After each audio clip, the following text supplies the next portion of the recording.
Credit management और receivable management का भी प्रैक्टिकल कर रहे हैं हम लोग। सेम वही चीज है जैसा लास्ट लेक्चर में थियरी आपने देखा, इवेल्युएशन ऑफ क्रेडिट पॉलिसीज, बराबर है, सेम वही फॉलो करना है। तो चलो देखते हैं step by step, then we will going to solve it. Now what is given, a company has prepared the following projections for a year. Following projections है for a year. Now what is given, sales 21,000 units, okay, selling price per unit is what, 40, variable cost per unit is what, 25, it is also given, total cost per unit आपका 35 है। बेटा अब यहां देखो, variable cost 25 है and total cost 35, इसका मतलब क्या हो गया, fix cost will be yes 10, बराबर है, yes I can see the answers normal. भाई टोटल कॉस्ट 35 है और वेरिएबल कॉस्ट 25 रहेगा तो फिक्स कॉस्ट कितना होगा, 10 ही होगा, ठीक है।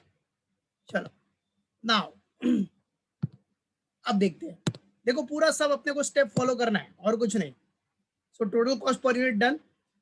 Now what is given, credit period allowed, what बेटा, क्रेडिट पीरियड अलाउड। अब क्रेडिट पीरियड अलाउड कितना है, see the credit period allowed, credit period allowed is what, 1 month, credit period allowed is what बेटा, 1 month, ओके। चलो तो ये आपका data था, basic data. Now after that याद रखो क्रेडिट पीरियड अलाउड कितना बोल रहा है बेटा, credit period allowed 1 month। Then after that what is given, see here the next data, the company proposes to increase, company क्या कर रहा है बेटा, proposes to increase the credit period allowed to its customers from 1 month to 2 months। मतलब अब क्या कर रहा है कंपनी, क्या प्रपोज कर रहा है, क्रेडिट पीरियड इंक्रीज करना चाहता है फ्रॉम 1 month to 2 month। इसका मतलब ये जो 1 month वाला पॉलिसी है वो आपका प्रेजेंट पॉलिसी, देखो थियरी में क्या था ना हमने, प्रेजेंट पॉलिसीज का एक कॉलम था, ठीक है, और ये जो 2 months वाला होगा that will be proposed. So 1 month से 2 months का डिसाइड कर रहे हैं वो लोग, मतलब प्रपोजल डाल रहे हैं कि भाई हम 2 months का क्रेडिट पीरियड देंगे। सो 2 months इज व्हाट बेटा, proposed. What is 2 month now here, it's a proposed policy, ठीक है। अब प्रपोज पॉलिसी के लिए पूरा कैलकुलेशन करना पड़ेगा कि उसमें बेनिफिट है क्या, अपने को कैलकुलेट करना पड़ेगा, फिर हम लोग बोलेंगे यस ये प्रपोजल हम लोग एक्सेप्ट करेंगे, we will give 2 months credit period to our debtors, बराबर है कि नहीं। तो वही अपने को निकालना है by what, evaluation of credit policies normal, and by doing the calculation now it is envisages that the change in the policy क्या बोल रहा है, it is envisaged that the change in the policy as above will increase the sales by 8%, right?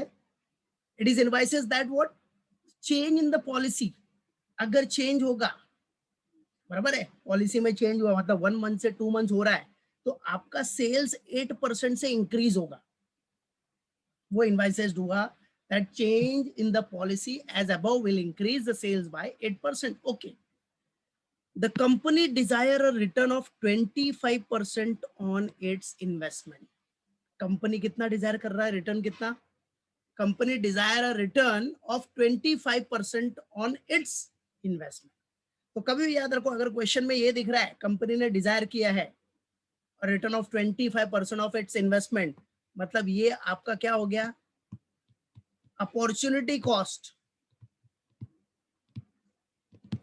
Opportunity cost, opportunity cost मतलब देखो last lecture में theory में बताया ना, एक्सपेक्टेड कॉस्ट में कॉस्ट का परसेंटेज आता है, सो ये 25% आपका अपॉर्चुनिटी कॉस्ट हो गया, बराबर है, समझा।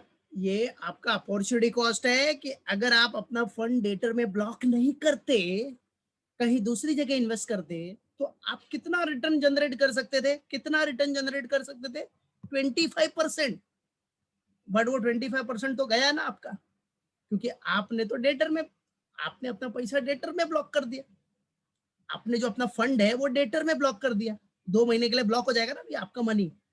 प्रपोजल आपका क्या है 2 मंथ्स, तो 2 मंथ्स तक आपका पैसा ब्लॉक होगा कि नहीं, हो जाएगा, समझा कि नहीं, 2 मंथ्स तक आपको पैसा मिलेगा नहीं। बस वही चीज है कि अगर आप उधर डेटर में ब्लॉक नहीं करते, वही पैसा किधर और इन्वेस्ट करते, तो आप 25% का रिटर्न जनरेट कर सकते थे अपने इन्वेस्टमेंट पे, बट आपने वैसा नहीं किया, आपने डेटर में ब्लॉक किया। ठीक है, तो वो आपका अपॉर्चुनिटी कॉस्ट मतलब कॉस्ट हो गया, जो कि आपको एक्सपेक्टेड कॉस्ट में शो करना है। तो ये 25% याद रखने। You are required to examine and advise whether the proposed credit policy should be implemented or not. अब आपको वही देखना है कि भाई ये proposed policy अपने को implement करना है कि नहीं करना है, तो उसके लिए हम लोग को evaluation करना पड़ेगा। तो चलो let's do it evaluation के बेसिस पे हम लोग बताएंगे कि अपने को ये proposed policy accept करना है। Profit, okay, so format ready, clear?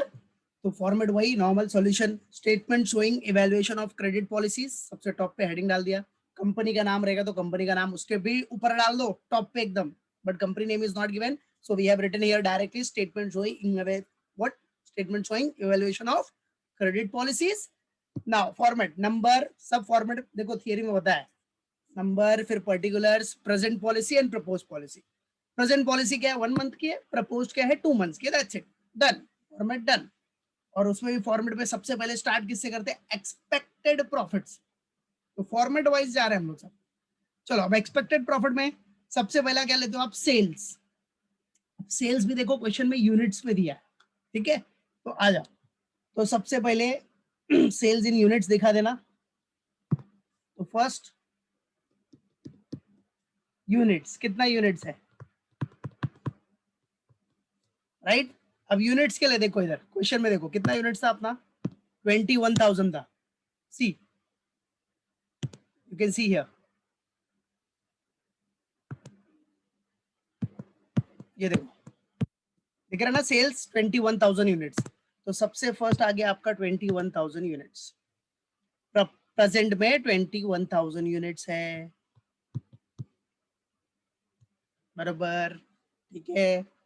Proposed में कितना बोल रहा है, इधर तो 21 है, प्रपोज के लिए क्या बोल रहा है बेटा, प्रपोज के लिए see, now what is given for proposed, proposed के लिए you can see here, see you can see here dear, what is given for propose, it is invisage, invisage मतलब सोचना, possibility of future events, desirable events, contemplate करना, conceive करना, right?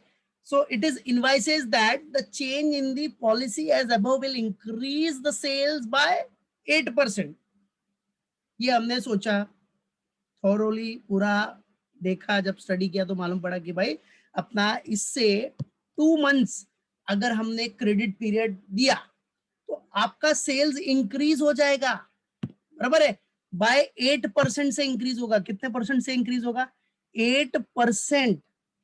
बेटा अब आपको पता है आपका सेल था कितना 21,000, अब 8% से इंक्रीज हो जाएगा, तो प्लस 8% कर दो, कितना आ जाएगा आंसर, 21,000 तो पहले से ही है यूनिट्स, 8% से और राइज कर दो, तो 21,000 का 8% तो आपका 1680 जो भी आता रहेगा, और प्लस कर दोगे तो कितना आ जाएगा, यूनिट्स कितना आ जाएगा 22,680, यस वेरी गुड, समझा, yes well done very good everyone, ठीक है, बस आ जाओ, तो कर देते, इधर कितना हो गया अपना 2 मंथ्स के लिए अपना कितना हो जाएगा 22,680, और इधर मैं शो कर देता हूँ आया कैसे, ये 21,000 यूनिट्स तो है ही, प्लस 8% से राइज हो गया,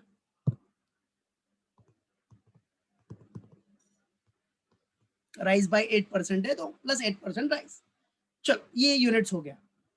बेटा सेलिंग प्राइस तो दिया ही आपको, second one is what, units आपके पास आ गया, फिर selling price per unit, selling price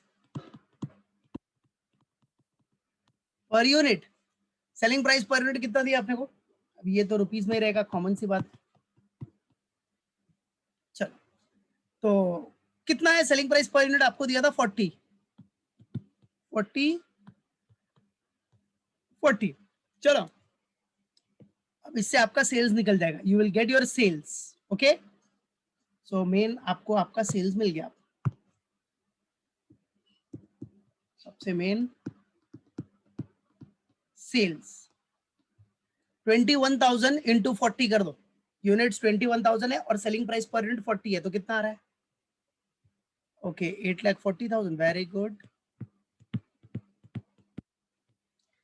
फिर इधर 22,680 मल्टीप्लाइड बाय 40 कितना आ रहा है?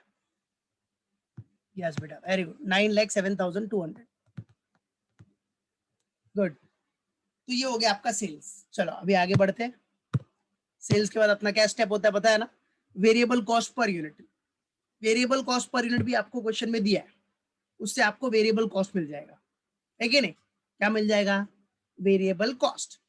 तो आ जाओ, वेरिएबल कॉस्ट पर यूनिट आपको क्वेश्चन में कितना दिया है? देखो इधर, सी हियर एवरीवन,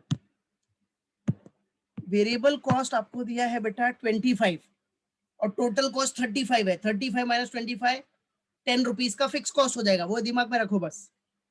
चलो, तो वेरिएबल कॉस्ट आपको दिया है कितना? 25, ठीक है, मालूम पड़ा? तो डायरेक्टली अभी क्या, वो वेरिएबल कॉस्ट 25 लिखने से अच्छा डायरेक्ट वेरिएबल कॉस्ट निकाल लो ना, क्यों इतना बड़ा स्टेप करोगे? तो चलो डायरेक्टली हम लोग करते हैं variable cost.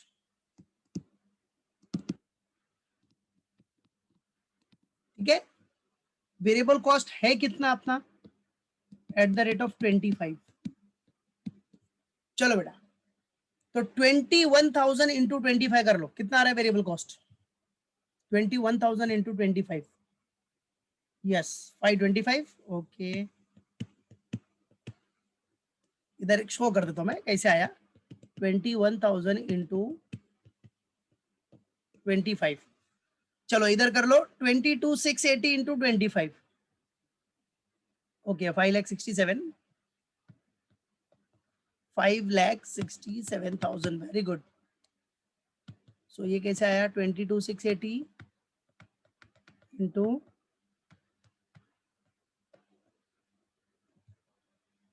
25। Okay, well done everyone, well done, very good, शाबाश। चलो तो वेरिएबल कॉस्ट हो गया बेटा। अब वेरिएबल कॉस्ट पता है ना सबको, step sales minus variable cost is equal to what? Contribution. चलो अभी कंट्रीब्यूशन आ जाएगा, तो कंट्रीब्यूशन निकाल लो। फिफ्थ स्टेप में contribution,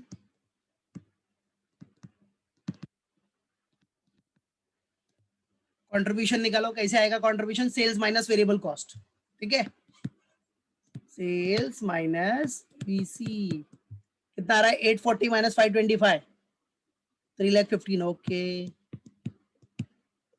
very good.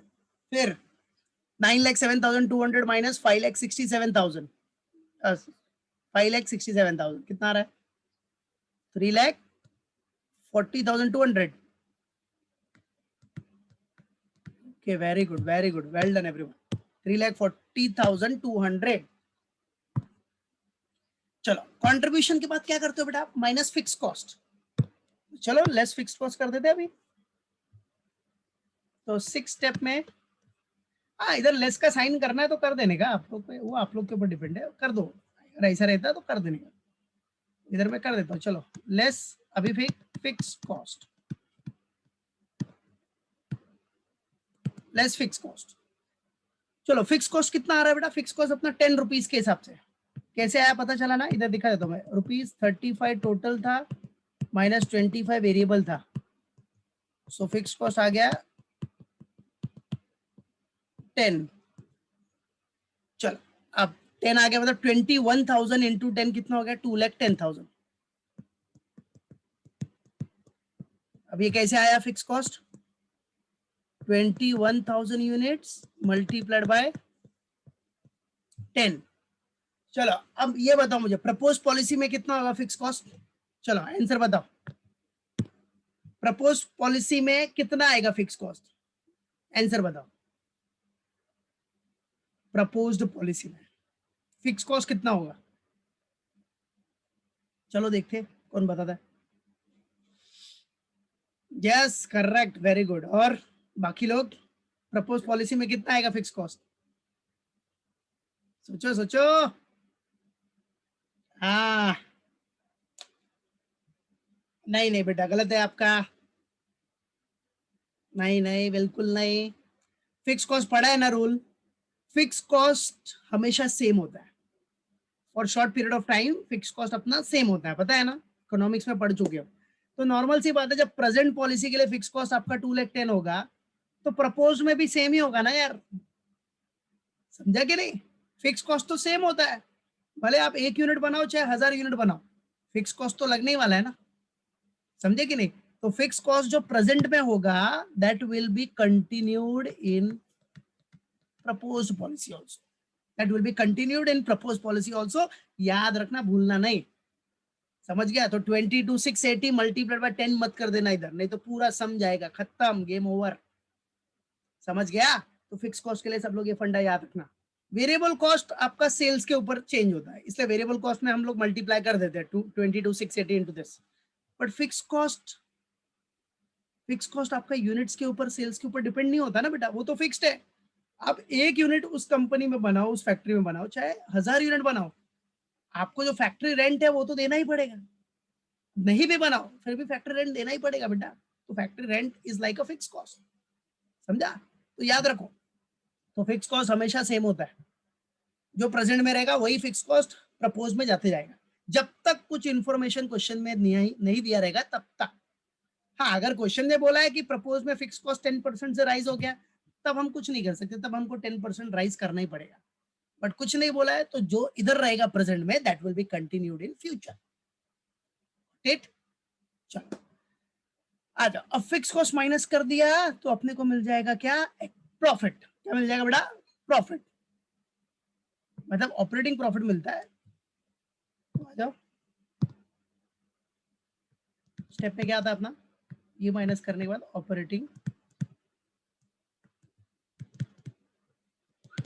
Profit.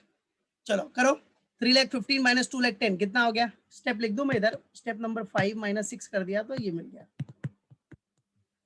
315 minus 210, 1,05,000, फिर इधर 1,30,200, दैट्स इट। ये ऑपरेटिंग प्रॉफिट आ गया। अब ऑपरेटिंग प्रॉफिट के बाद आपका क्या होता है? बैड डेट्स या अदर एक्सपेंसेस, जो कलेक्शन कॉस्ट है, वो सब कुछ है ही नहीं। तो पहला स्टेप अपना इधर खत्म हो गया, फर्स्ट पार्ट एक्सपेक्टेड प्रॉफिट का पार्ट अपना इधर फिनिश हो गया, ठीक है? यस। चलो अभी नेक्स्ट में पीछे कंटिन्यू कर रहा हूँ, नेक्स्ट पेज पे फॉर्मेट सेम ही है, number, particulars, present, propose, continued format है। हाँ, बस अब इधर क्या हो जाएगा? हेडिंग बी आ जाएगा आपका, क्या? Expected cost.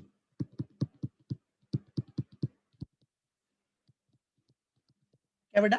एक्सपेक्टेड कॉस्ट, या फिर आप इसको क्या बोल सकते हो? एक्सपेक्टेड अपॉर्चुनिटी कॉस्ट,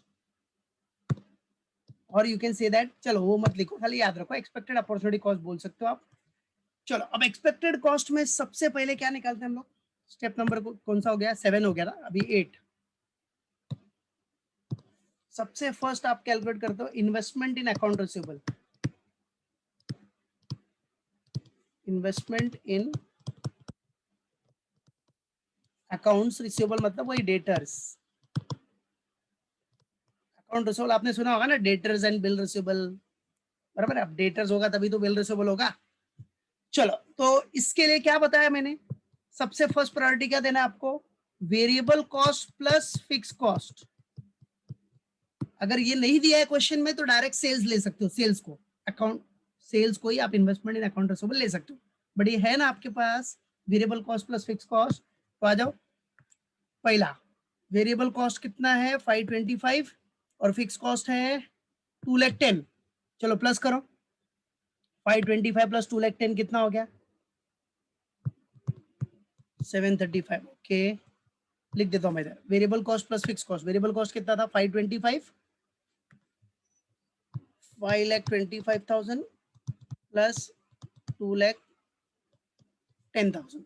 चलो नेक्स्ट वाला निकालो, नेक्स्ट वाला। यस, कितना आ रहा है उसका 7,70, ओके 7,77,000। ओके सबका आ रहा है ना, देख लो चेक कर लो। नेक्स्ट ये हो गया, स्टेप नंबर 9 पे आ जाओ। अब स्टेप नंबर 9 में सबको पता है, अब इसमें क्या है बेटा, मंथ्स है ना, 1 मंथ 2 मंथ्स, मतलब इसमें मंथ्स वाला है, बराबर है। और पूरे साल में कितने महीने होते हैं नॉर्मली, बताइए सबको, उसमें तो कोई सवाल ही नहीं उठता। पूरे साल में महीने हो गए 12। चलो अब मेन अपने को क्या करना है, क्रेडिट पीरियड दिया है क्वेश्चन में, क्रेडिट पीरियड भी लिखने की जरूरत नहीं है, आपको पता ही है इधर ऊपर है 1 मंथ और 2 मंथ्स, ठीक है। क्रेडिट पीरियड इसका 1 मंथ है, इसका 2 मंथ्स है। आ जाओ नेक्स्ट, सबसे मेन स्टेप एवरेज डेटर निकालिए।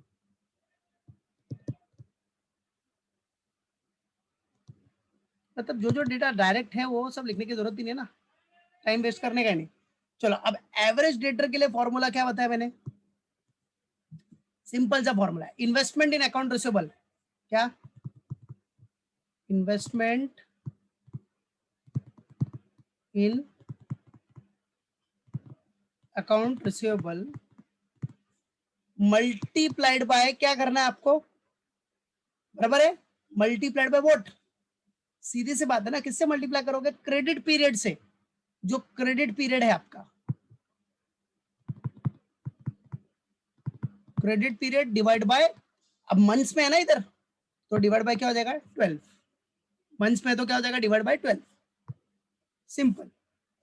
चलो तो आ जाओ फर्स्ट वाले का निकालो, इन्वेस्टमेंट इन अकाउंट रिसीवेबल कितना है 7,35,000 इंटू 1 मंथ डिवाइड बाय 12 कितना आ रहा है 61,250।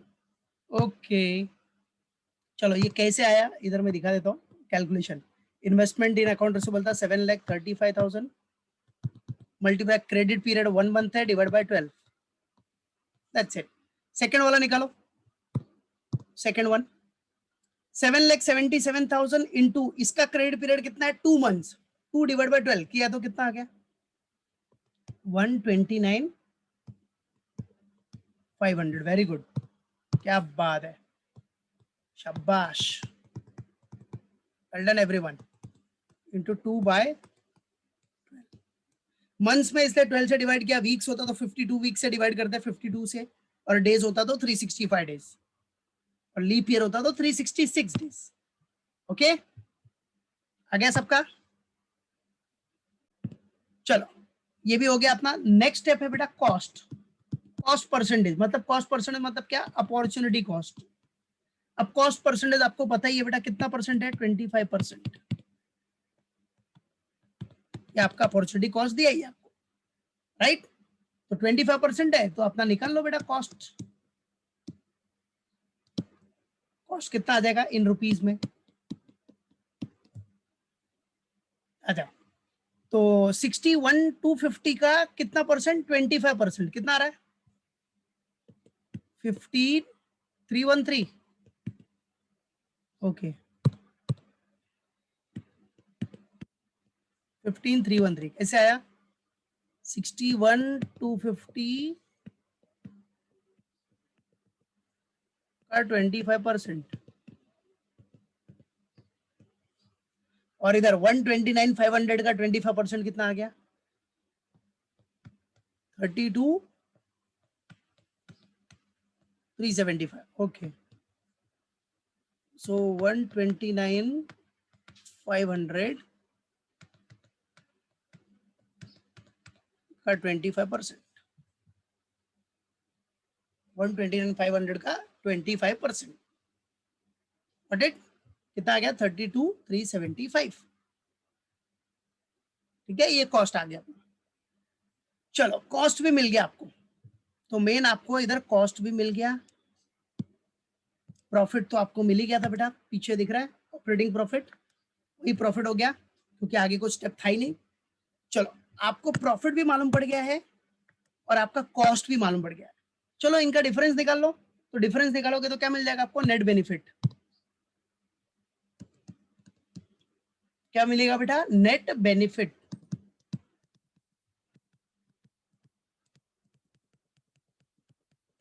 नेट बेनिफिट, इसका स्टेप लिख देता हूं मैं, कैसे आएगा net benefit? Step number 7 minus step number 11। चलो तो आ जाओ। अब ये कॉस्ट का परसेंटेज, ये जो 25% लिखा है, ये स्टेप आप नहीं भी लिखोगे चलेगा, डायरेक्ट इधर कर सकते हो, एक स्टेप और बच जाएगा आपका, तो ऐसा कुछ टेंशन नहीं है। तो नेट बेनिफिट्स कितना आ गया? 1,05,000 माइनस 15,313 कितना आ रहा है? 89,687। ओके, 89,687, वेरी गुड बेटा। और इधर का कितना रहा बेटा? 1,32,200 माइनस 32,375, इधर कितना रहा है? 97,825, वेरी गुड। चलो बेटा अब देख लो, अब आप देख सकते हो प्रेजेंट में आपको बेनिफिट हो रहा है 89,687 का, और प्रपोज में बेनिफिट ज्यादा है। तो बेनिफिट ज्यादा है मतलब प्रपोज पॉलिसी एक्सेप्ट करनी चाहिए, तो पॉलिसी बेनिफिट निकाल लो। Now what? 13 step policy benefit.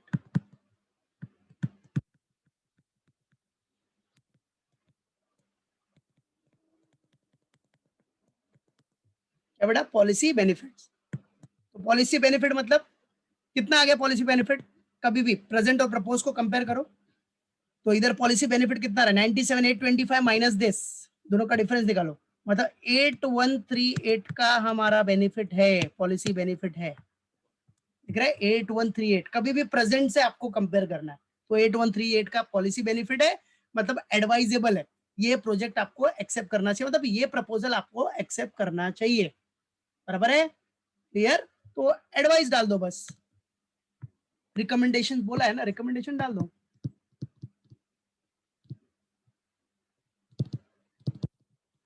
Recommendation में अपने ओन वर्ड्स में डाल देने का, ठीक है? क्या बेटा? It is advisable,